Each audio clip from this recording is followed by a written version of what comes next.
Good morning, mga pinata. Kaya magsugod na punta sa buntag. Buntag kutob unja. Kaya na, may lihokon.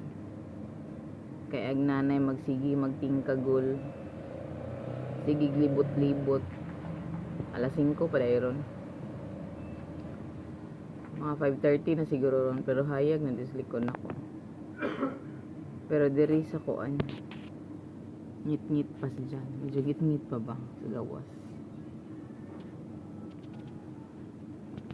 Ngayon pala ay araw ng Huwebes. Huwebes sa buntag. Ganiya pa day ko nagmata. Mga I believe as in mga 4:45 siguro. May nana. Kaya nagpukaw. Gipukaw ang mga nangatog kay basin unja o malami aghagok. Di inja ka mata.